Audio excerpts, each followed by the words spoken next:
So I just sat down and watched the first 2 episodes of Prime Video's new show, Citadel. This is Prime Video's newest, most expensive series of all time, of course excluding Rings of Power. So of course that equates to meaning that everybody saw it, because everybody was hyped and excited to see a generic spy action thriller drama show about people, and they're like, have you been dealing with some kind of the Bourne Identity situation? And the other character looks at them going, I suppose, I think maybe I have been dealing with some kind of the Bourne Identity situation. And they go, it's pretty crazy, right? We might be spies or something, memory loss or something.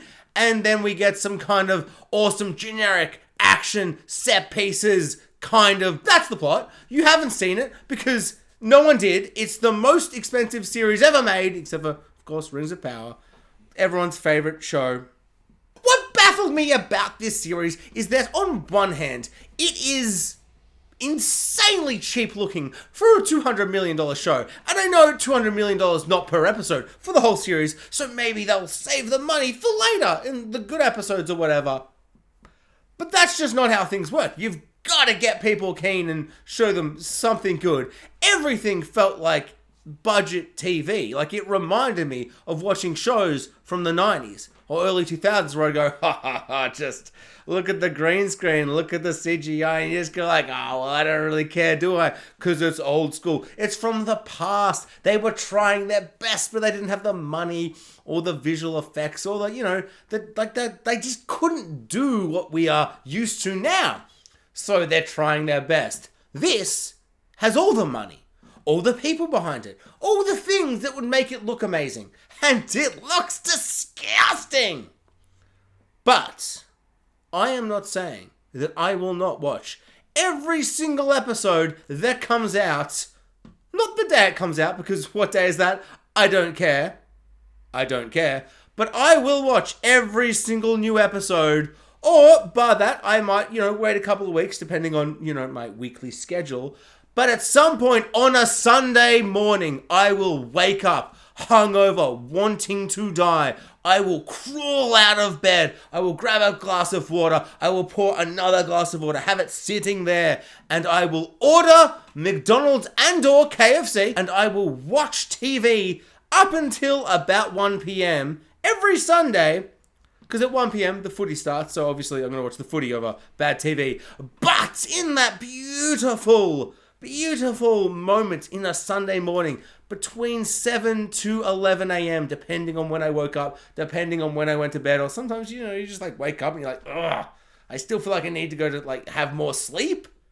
But I'm awake and I'm hungover and I know I'm not going to go to bed. I may as well watch some kind of trash TV. I have been waiting. I have been begging the gods above to give me a trash TV show that I will never watch sober or excited to watch a show or after work. All those periods of the wanting to watch the good shows. Not every show needs to be a Succession, a Stranger Things, or the third example of a good show that you love to watch and love to actually think about and absorb, and it's like a 1-2 almost with the show you love. It's such a passionate thing. But sometimes you just want to look at a show and be like, and have it the colors, the lights, they're flashing about and they're in your eyes and you're like, you're dealing with them.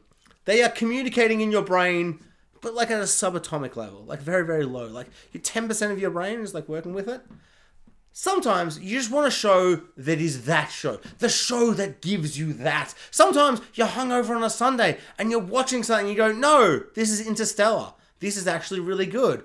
I am ruining this for myself. And you turn it off and then you're scrolling. And then the Netflix scroll begins. And I, for one, cannot be the only person. I'm sure everyone is with me, and they thought that Netflix had the monopoly of having generic, terrible, underwhelming spy/other genre television series in the basket. They had them. They had locked them in. They'd created a cage of some sort, and they put all the bad TV shows that somehow were still produced because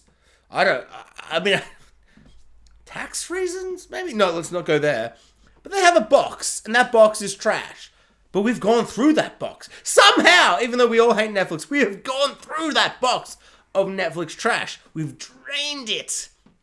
But Prime Video's here, baby. I'm telling you right now, Prime Video has got you covered. And the title of that show is... Oh my god, I feel like this speaks to everything, but I've forgotten what the show is. It's got the Tooch, Stanley Tooch, and it's got the other guy. It's like, I'm a king of the North! And what the Citadel! Or Citadel? It's either Citadel or the Citadel. It's like the Facebook. You either take the or you add the. I've seen the poster in my mind. It is Citadel. Also, in that first episode, for a spy secret organization that no one knows, which is called the Citadel. So many people say the words the Citadel and know what the Citadel is, so it doesn't feel like it's that secret. In conclusion, my review of the Citadel is it is as bad as everyone says, but also maybe not as bad as everyone says, because I will keep watching, but that doesn't make it good. At some point in my review, I probably articulated that. But also, who cares? Because I don't. You guys watching Succession? Oh my god, that last episode. Only 4 episodes left. It makes me sad. I'm like so excited, but also so nervous. I'm like, what will life be like when Succession is over? I don't want to know what that world is like.